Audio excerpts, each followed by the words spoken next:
As a kid, I was really scared about going to hell. Like, the concept of hell was really frightening.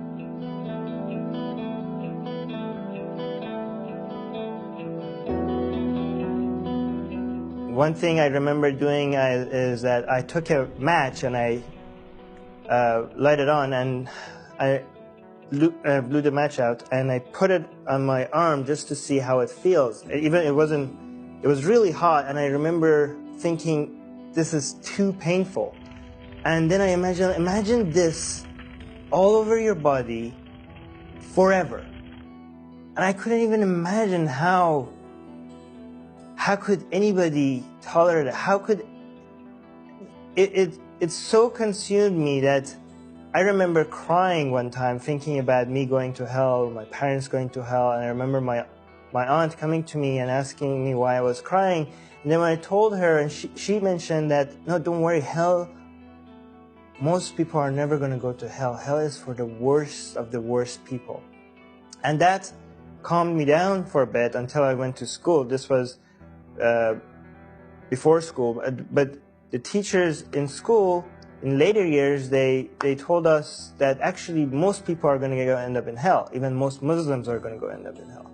If you missed one prayer, if you missed one day of fasting, if you doubted God ever, you have to pay for it. And I knew I still had a chance because I wasn't an adult yet, and these things were not mandatory for me yet. But I noticed that my parents were not praying, my parents weren't fasting. And I asked my teachers in elementary school, so my dad, my mom, they're going to burn in hell? And the answer was like, yes, they're going to burn in hell.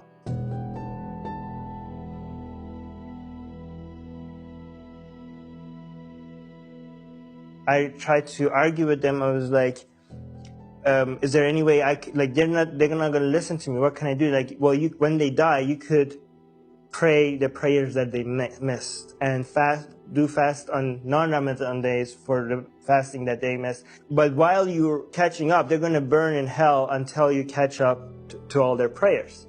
And the teacher, actually, I remember, he took a pen and paper and he's like, how old is your mom? How old is your dad? Let's say they die at this. And he added up all the prayers that I had to do for them not to burn. And like, we both concluded that there's no way I could catch up. So I would have to pay somebody to do the prayers for them so that they could come out of hell. So okay, so I have to get rich, I have to make enough money so I could hire some people to pray the prayers that they miss, so I make sure that my parents don't end up in hell.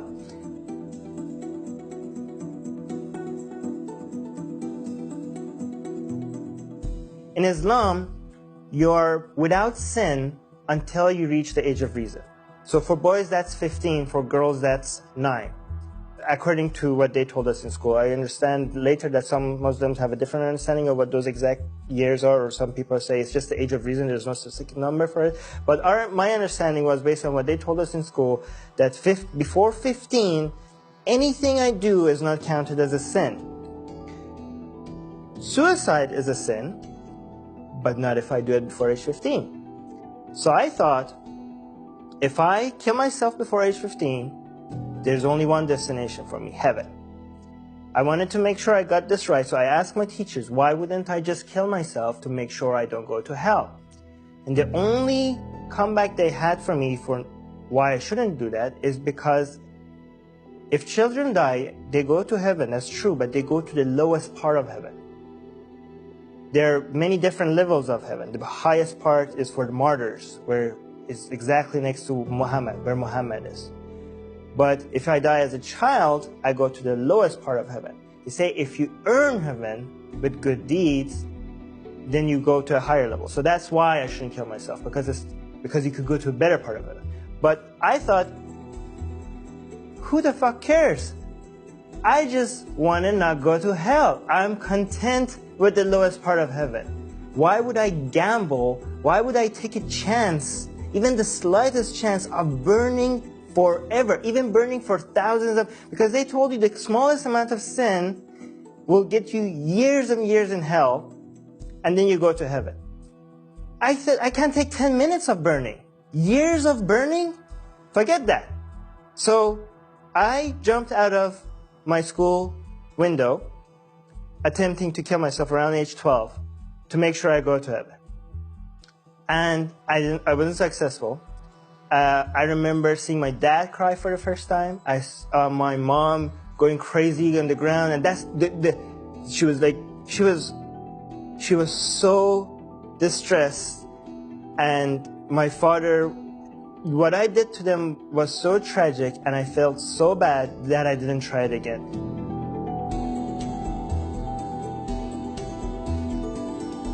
I broke both my legs, my left ankle, my left arm, and I fractured my back. Luckily, I didn't cut my spine. I was in a wheelchair, in my bed and wheelchair for around 7 months. I missed 1 year of school.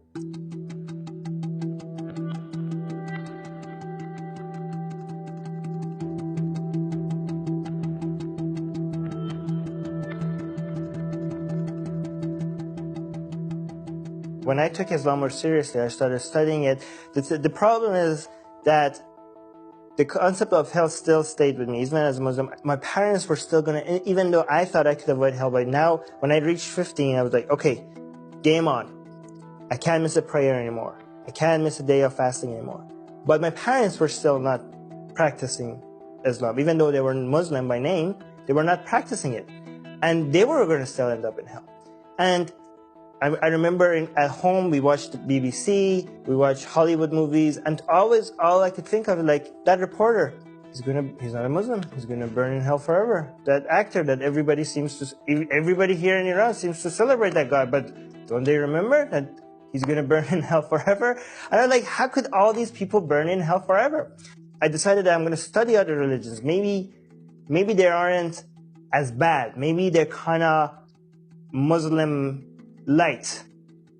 I told myself, listen, Islam is proven by logic and reason.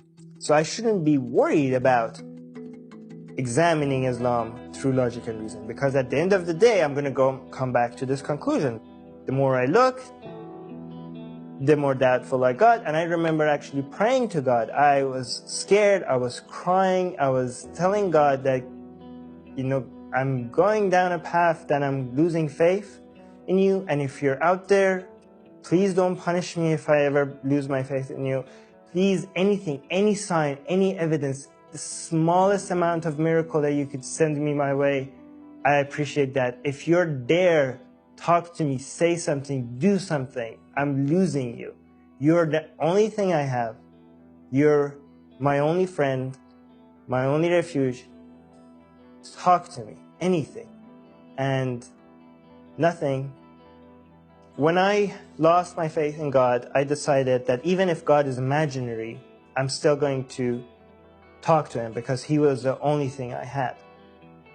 But I couldn't, once I realized that I'm the creator of this God that I'm talking to, instead of him being my creator, the conversation became much less meaningful and much less rewarding than it used to be. So my talks with him became less and less, and eventually it completely stopped, and I called myself an atheist at that point.